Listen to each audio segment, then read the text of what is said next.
राधे दोस्तों, जय श्री कृष्ण। तो आइए श्रवण करते हैं षष्ठी व्रत कथा। षष्ठी व्रत कथा मुख्य रूप से संतान प्राप्ति और संतान की सुरक्षा के लिए रखा जाता है। यह व्रत भगवान शिव और माता पार्वती के पुत्र भगवान कार्तिकेय स्कंद को समर्पित है। षष्ठी व्रत की कई कथाएं प्रचलित हैं, जिनमें से कुछ कथाएं मुख्य इस प्रकार हैं। पौराणिक कथाओं के अनुसार तारकासुर नाम का एक राक्षस था, जिसे भगवान शिव के पुत्र द्वारा ही मारा जा सकता था। इसीलिए देवताओं ने भगवान शिव से पुत्र प्राप्ति के लिए प्रार्थना की। भगवान शिव और माता पार्वती के विवाह के बाद वे देवदर वन में चले गए। देवताओं ने उनसे प्रार्थना की और भगवान शिव ने कार्तिकेय स्वामी को उत्पन्न किया। कार्तिकेय स्वामी ने बाद में तारकासुर का वध किया। इस जीत की खुशी में देवताओं ने स्कंद षष्ठी का उत्सव मनाया। षष्ठी व्रत कथा। प्राचीन काल में एक ग्वालन थी जो गर्भवती थी और जिसका प्रसव काल बहुत ही निकट था। एक तरफ ग्वालिन अपनी प्रसव पीड़ा के व्याकुल थी, तो दूसरी ओर पीड़ा में भी उसका मन गाय भैंस दूध बेचने की तरफ लगा हुआ था। ग्वालिन सोचने लगी, अगर मेरा प्रसव हो गया तो फिर ये गौ रस बेकार हो जाएगा। इसीलिए ग्वालिन फटाफट उठी और सिर पर दूध दही की मटकी रखकर बेचने के लिए निकल गई। रास्ते में एक किसी झारवेर की ओट में चली गई और वहां जहां उसने एक पुत्र को जन्म दिया। बच्चे का जन्म देने के बाद भी उसका मन दूध दही आदि चीज़ों के बेचने में लगा हुआ था, तो वह बच्चा को वहीं कपड़े में लपेटकर छोड़कर चली गई और गांवों की ओर दूध दही बेचने चल दी। संयोग से उस दिन भाद्रपद मास के कृष्ण पक्ष की षष्ठी थी, यानी हल षष्ठी तिथि थी। गाय भैंस के मिश्रित दूध को उसने भैंस का दूध बताकर पूरे गांव में बेच दिया। उधर जिस झारवेर के नीचे उस बच्चे को छोड़ा था, उसके पास ही एक किसान खेत में हल चला रहा था।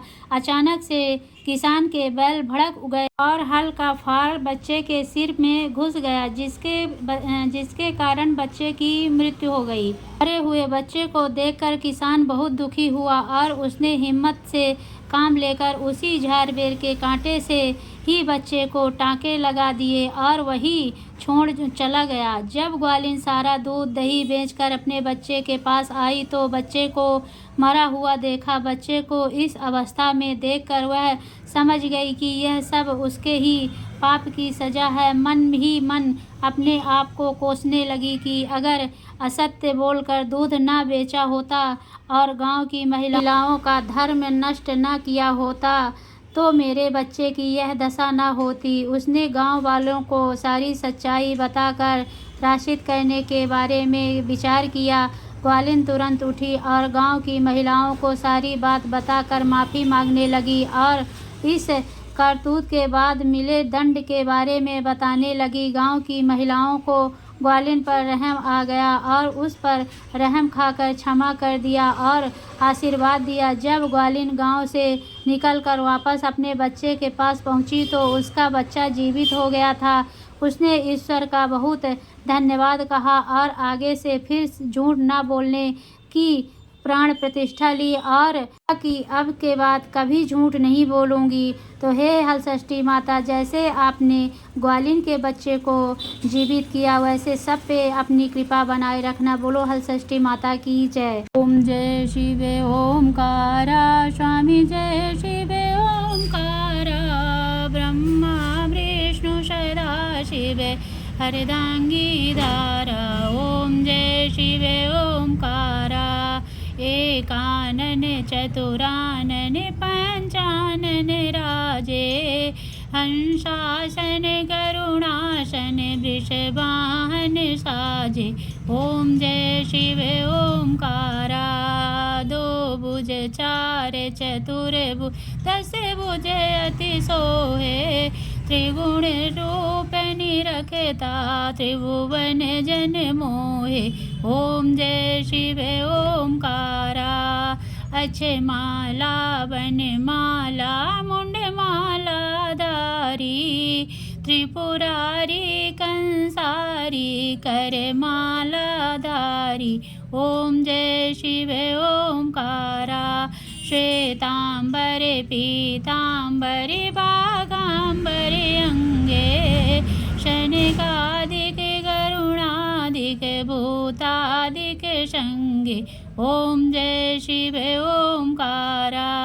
करिके माध्य कमंडल चक्र त्रिशूल धरता। सुखकारी दुखहारी जग पालनकारी। ओम जय शिव ओंकारा। ब्रह्मा विष्णु सदा शिव जानत अविवेका।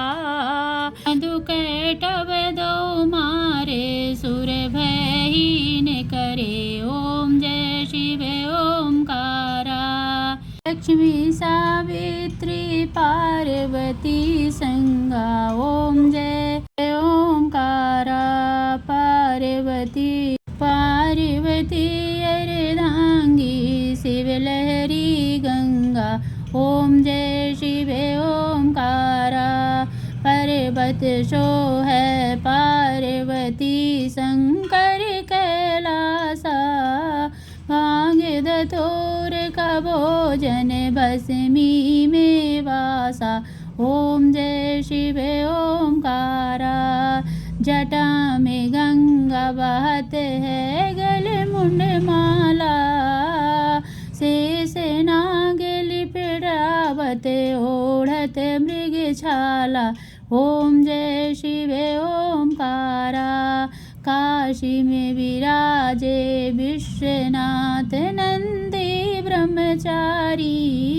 नित उठ दर्शन पावत महिमायति भारी। ओम जय शिव ओंकारा।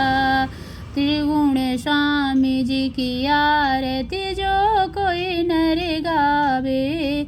कहत शिवानंद स्वामी भजत हरि हर स्वामी। मन वांछित फल पावे। ओम जय शिव ओंकारा। भोलेनाथ की जय।